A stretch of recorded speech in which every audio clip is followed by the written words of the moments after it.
और कुछ पंजाब के हवाले से बात कर लेते हैं। और पंजाब में जनाब एक नई तारीख रकम की गई है कैंसर के इलाज के हवाले से। वज़ीर आला पंजाब मरीम नवाज़ ने चीन का दौरा किया, उसके हवाले से हम सब जानते हैं। और उस दौरे के बाद जो शानदार समरात हमारे सामने आ रहे हैं ना, उसका ये एक हिस्सा है कि पंजाब साउथ एशियन में कैंसर के इलाज के लिए कॉबुलेशन मुतारिफ करवाने वाला हमारा पहला सूबा बन चुका है। अब पंजाब साउथ एशियन रीजन में कैंसर ट्रीटमेंट में सबकत ले गया है। तो वज़ीर आला ने मियां हॉस्पिटल में पाकिस्तान के पहले सरकारी कॉबुलेशन सेंटर का इफ्तिताह कर दिया है। इस हवाले से मज़ीद बात करेंगे। ये सेंटर फंक्शनल है, यहाँ पर लोगों का ट्रीटमेंट चल रहा है, कैसे चल रहा है और आगे के क्या लायामल है जो अपनाया जाएगा, ये तमाम तर चीज़ें हैं उनका हमने इस वक्त जायज़ा लेना है। और उस पर बात करने के लिए डॉक्टर शहजाद करीम भट्टी साहब हमारे साथ स्टूडियोज़ में मौजूद हैं। एसोसिएट प्रोफेसर हैं, हेड ऑफ़ रेडियोलॉजी डिपार्टमेंट है म्यू हॉस्पिटल के। तो उनसे आपकी मुलाकात कराते हैं। डॉक्टर साहब वेलकम कहते हैं आपको जागो लाहौर में। कैसे हैं आप? ठीक ठाक है? अल्हम्दुलिल्लाह। डॉक्टर साहब ये एक बड़ा अच्छा इनिशिएटिव लिया गया पंजाब हुकूमत की तरफ से कि कैंसर का ख़ास तौर पर एक अलग से जो है ना वो डिपार्टमेंट या सेंटर बनाया गया है। कैंसर के पेशेंट जिस तरह आते जा रहे थे हमारे यहाँ पर माशरे में, प्रेवलेंस बढ़ती जा रही थी डे बाय डे। तो इस सेंटर के वाले से बताइए हमें, कितना ये state of the art centre है और इसमें ये फंक्शनल हो गया है वैसे? जी बिल्कुल, हमने 5 केसेस अभी तक मुख्तलिफ कैंसर्स के कर लिए सक्सेसफुली अल्हम्दुलिल्लाह। ओके। और उन 5 से मैडम चीफ मिनिस्टर कल मिल के गई हैं, उनसे तफसील से बात करके गई हैं। अच्छा। और पेशेंट्स भी बहुत खुश हैं और बाकी हम सब भी बड़े खुश हैं कि रिज़ल्ट्स बहुत अच्छे हैं अभी तक, अल्लाह का शुक्र है। पेशेंट्स अगले दिन जिस दिन हम ट्रीट करते हैं उससे शाम तक पेशेंट को हम डिपार्टमेंट में भेज देते हैं और अगले दिन वो घर चले जाते हैं। वाओ जी। तो और कैंसर की आमतौर पे जो फ़र्क ये है कि आमतौर पर कैंसर की सर्जरी की जाए तो वो बहुत डेवस्टेटिंग किस्म की होती है, बहुत ज़्यादा उसके अंदर एनेस्थीसिया भी देना पड़ता है, उसके अंदर कट भी लगाने पड़ते हैं, उसके अंदर बहुत सारे स्कार्स बनते हैं, ज़ख़म बनते हैं, टांके लगते हैं। ये जो ट्रीटमेंट है इसमें खूबी ये है कि इसमें कोई स्कार नहीं है, कोई कट नहीं है, कोई टांका नहीं है, कोई बेहोशी नहीं है। क्या यू कैन ट्रीट कैंसर। जी। ओके। तो ये फिर मतलब अगर ये इतना आसान है, ये इसमें इनविजिबल इसको कह सकते हैं ना, जो कि आपको ट्रीटमेंट हो रहा है लेकिन उसका कोई स्कार नहीं आएगा, उसका कोई ज़ख़म नहीं आएगा, तो ये किस तरह फिर किया जा रहा है? अच्छा, इसमें कॉन्सेप्ट ये है कि जो कैंसर के सेल्स होते हैं, हम हर कैंसर का इलाज नहीं हम कर सकते, ख़ासतौर पर वो जो फैल चुके हैं। अगर कैंसर डायग्नोज हुआ है और सिंगल है अभी और वो आगे चांसेस है कि वो फैल जाएगा। सपोज़ हमारे पास अब ब्रेस्ट कैंसर के बहुत लोग आते हैं।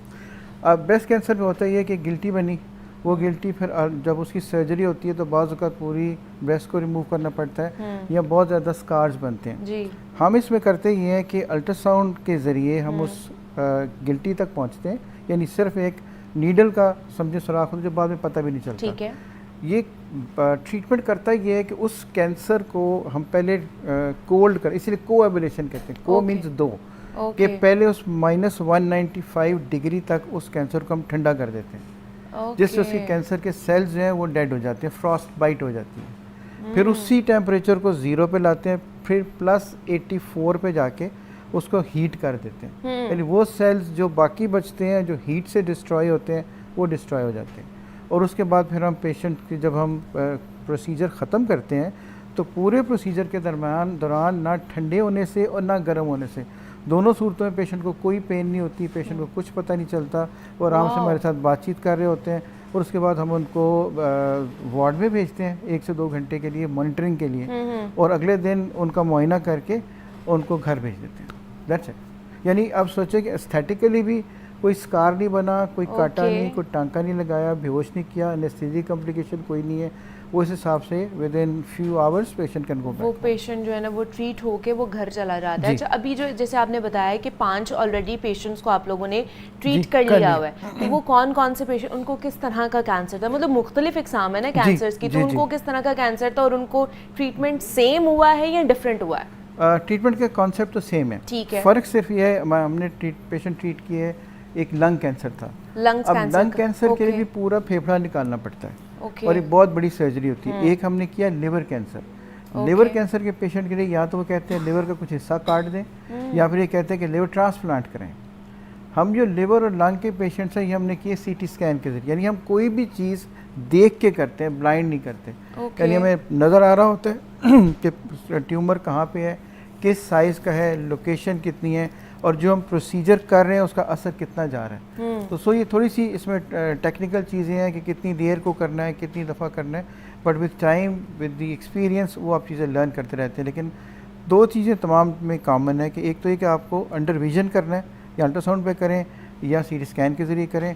नंबर 2, आपको कोई स्कार नहीं लगाना, कोई लंबा चौड़ा बेहोश नहीं करना, कुछ काटना नहीं है, किसी किस्म का पेशेंट को निशान भी नहीं पड़ेगा। क्या बात है। और ये एक लंग्स का हो गया, एक लिवर का हो गया आपने बताया जी। फिर कुछ हमने ब्रेस्ट के ज़्यादा किए हैं। अभी हम जो करने जा रहे हैं वो किडनी का कैंसर है, किडनी के कैंसर का भी। इसी तरह जो थायराइड है, जो इस तरह प्रोस्टेट है, ये सारे कैंसर हो सकते हैं। लेकिन हम चूँकि प्रेवलेंस यानी ज़्यादा मरीज़ जो हैं वो ब्रेस्ट के, लंग्स के और लिवर के हैं, तो पहले हम फिर इनको करें ताकि, और फिर पेशेंट को हम सिलेक्शन क्राइटेरिया सेलेक्ट करते हैं और उसके बाद फिर ये हो सकता है। मैं बड़ा शुक्रगुजार हूँ हमारी गवर्नमेंट का और हमारे हॉस्पिटल की और कॉलेज यूनिवर्सिटी के इंतजामिया के, उन्होंने हम पे एतमाद किया कि we are the first one, it's not in this privately, सरकारी तौर पे पूरे इस एशिया में, रीजन में ये अल्लाह ने हमें मौका दिया। We are the first one who did these procedures after China. क्या बात है, क्या बात है कि ये चाइना में पहले ये चीज़ हो रही थी, अब उसके बाद जो है ये पाकिस्तान में हो रही है। चाइना में 200 हॉस्पिटल्स में ये प्रोसीजर्स हो रहे हैं, 200 हॉस्पिटल्स में। 200 हॉस्पिटल्स में ये प्रोसीजर ऑलरेडी हो रहा है। और वहाँ पे जब वज़ीर-ए-आला पंजाब वहाँ का दौरा करके आई, उन्होंने वो सारी चीज़ें देखी हैं, विजिट किया, और वो अब यहाँ पर उस चीज़ को इनिशिएट कर रही हैं कि अब यहाँ पर भी बहुत ज़्यादा मेडिकल की सहूलियात प्रोवाइड की जा सके लोगों को।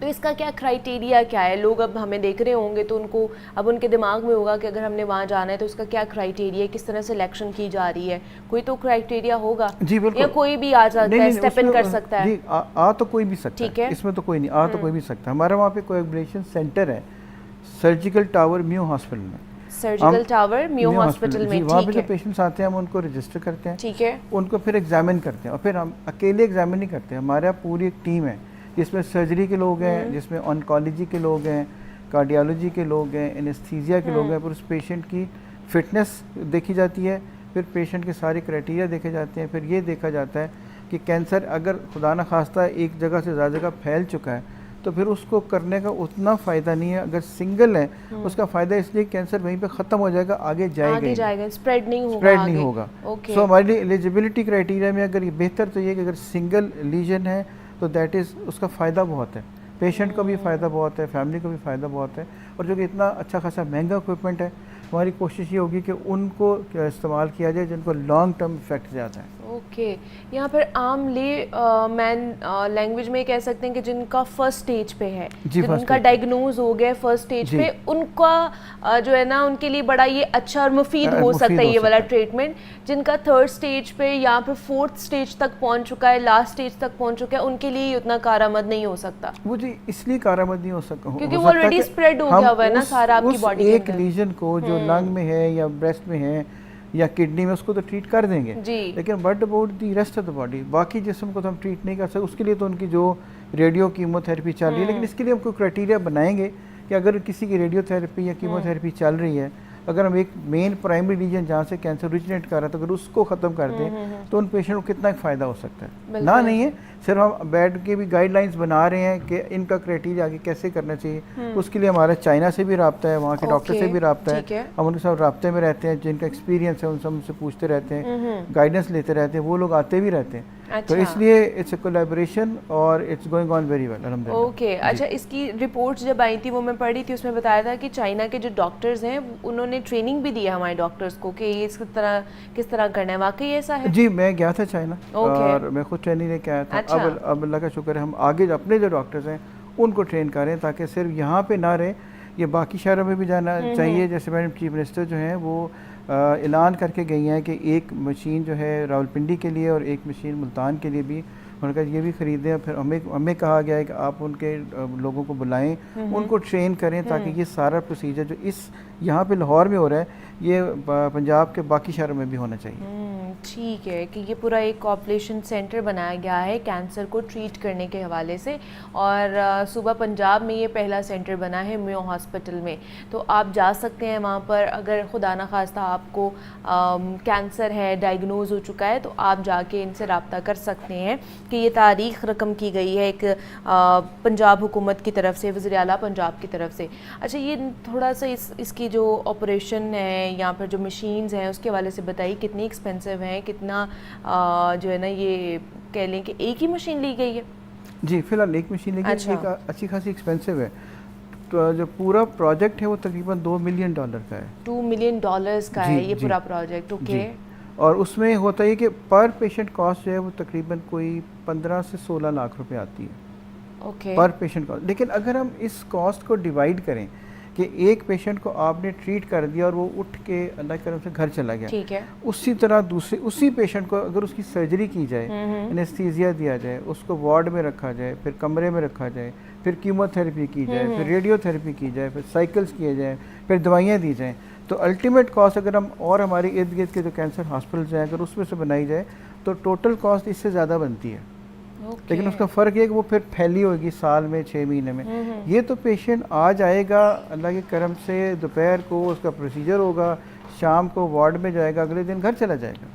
तो विदिन 24 आवर्स वो बिल्कुल परफेक्टली फाइन हो के वो घर जा सकता है, वो डिस्चार्ज हो जाएगा। जी बिल्कुल, जी बिल्कुल। ओके, कि उसमें कोई लंबा चौड़ा इसमें कोई प्रोसीजर नहीं है कि आपको 3 पूरा हफ्ता जो है वो एडमिट रहना पड़ेगा। आप विदिन 24 आवर्स आप अपने घर जा सकते हैं, और ये फ्री ऑफ कॉस्ट है doctor? Free of cost. Mayo hospital के अंदर टोटल फ्री ऑफ कॉस्ट है। कोई किसी मतलब कोई 1 रुपया भी नहीं आवाम का लगेगा? नहीं नहीं, अल्हम्दुलिल्लाह नहीं। दिस इज व्हाट कि हमारे जो चीफ मिनिस्टर साहब हैं, हेल्थ मिनिस्टर साहब हैं, हेल्थ सेक्रेटरी साहब हैं, हमारी वाइस चांसलर साहब हैं, दे हैव प्रॉमिस्ड दिस कि जो पेशेंट जो आएंगे उनका 1 रुपया भी नहीं लगेगा।